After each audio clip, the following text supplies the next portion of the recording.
Hey everybody, it's Master Gallengeist here, bringing you my review of the latest episode of Outcast, A Wrath Unseen.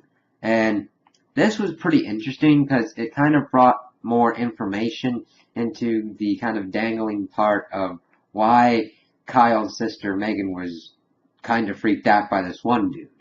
And we also got some kind of more interesting kind of interplays throughout the episode. So, at one point, we got to see the police chief kind of having this cookout with this other couple, and it was interesting because his wife brought out these vegetarian burgers for the wife, and she's like, "Oh no, that's all right, I'll have meat." And it's like, "Oh, I got them especially for you." "Oh, it's no harm, no foul, anything." And it was like, okay, so that's kind of out of character. And then the dog that they have starts barking at her and the man, and it's kind of like interesting, like, something's up with them. And then the police chief pulls out the watch, and it actually belonged to the husband. He's like, "Hey, I found this for you." He's like, "Any idea where you lost it?" I'm like, "No, maybe those weird kids took it or whatnot." It's like, okay, so maybe there's more going on with this police chief than we thought. He's not as I thought he was going to be bad, but this is more like I'm trying to figure out what's going on, doing some good detective work. So while this is going on, we get to see that Kyle and Reverend Anderson are kind of going back on kind of their trails, kind of seeing what's going on and everything. We also see Reverend Anderson kind of having a date with that one lady and kind of looking at all the trinkets that he has. And we get some more backstory in that his ex-wife didn't like him because they were what were given to him for exorcisms and whatnot. And Reverend Anderson and Kyle then go to kind of investigate this one person who he had exorcised 2 years ago, and he thought he had successfully done it. So they're bringing groceries to this elderly woman, and then her daughter comes out like she's acting really kind of nasty, talking to Reverend Anderson, calling my daughter whore and all that kind of stuff, just being really mean and nasty. And then Kyle's talking to her alone, and she's just being kind of nasty to him and being like, "Oh, I know who you are." And then she's about to like fall down, and he touches her, and she's like, "Get off of me!" It's like, burned her.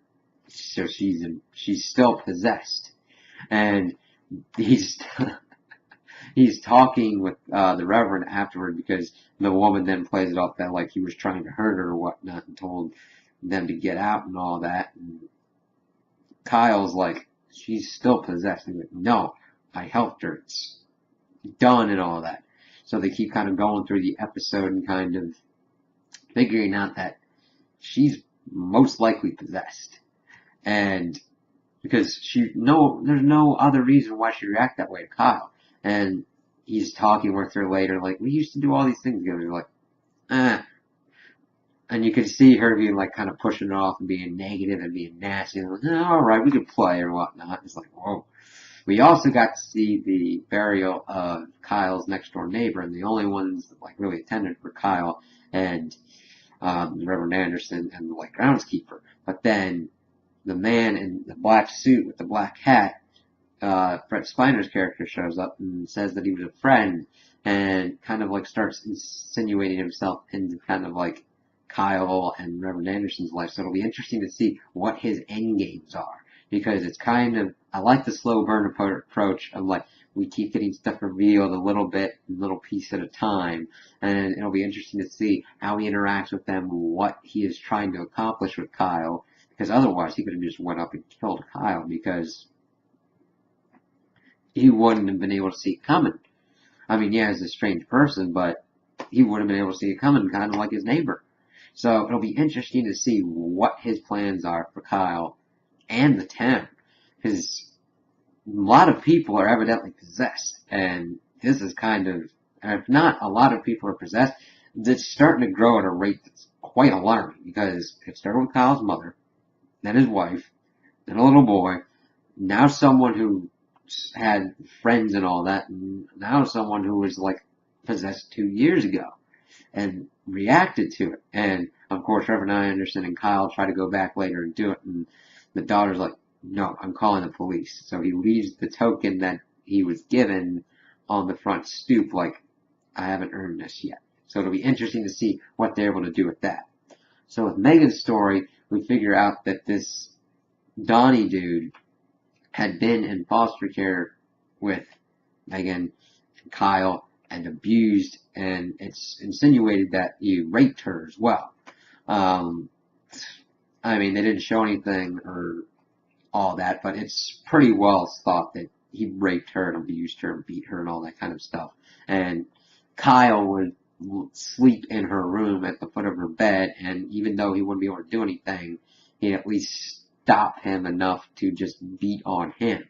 And it's really affected her because she's tried to put that in the past, and he's just walking around like no big deal, like, oh, tire salesman.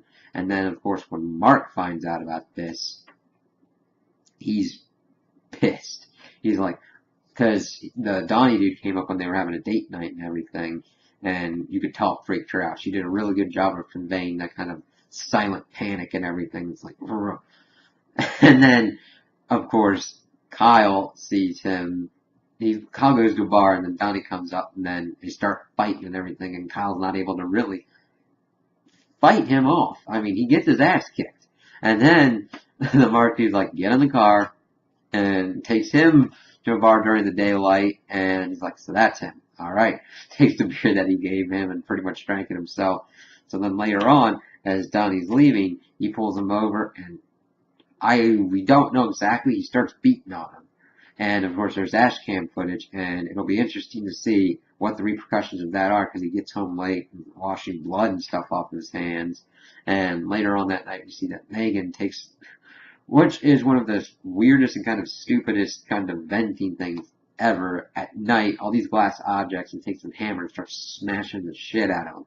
Now granted, I agree that she needs some catharsis, but it's like, it's at night, it's all these glass items, so unless they're like far away from neighbors and the kids are like pretty much soundproof, everybody's gonna hear and be like, what are you doing? Oh, okay. And the last kind of thing that we get tied up is that the police chief went out and kind of staked out the camper, and then saw the dude he'd given the watch to come and burn the camper and everything. That's where they found the watch. And so he's like, all right, Mark, send everything to analysis now. And it's like, good. This thing is growing. We've got at least a lot. 2 confirmed now are also possessed. We've got 1 in the prison. We've got 1 person that's in her home, and they're acting normally. So this is kind of different. Even Kyle's starting to understand that this is not something that they can truly understand yet. They're like, well, you say you've done it, but have you really done it? So it's really kind of cool to kind of see where this is going, and I'm really excited to see what they're going to be doing on the next episode. So those are my opinions on the episode. Tell me what you guys think in the comments below. If you liked it, if you didn't like it, if you agree with me, if you disagree with me. Also, like and subscribe, and I hope you have a good day.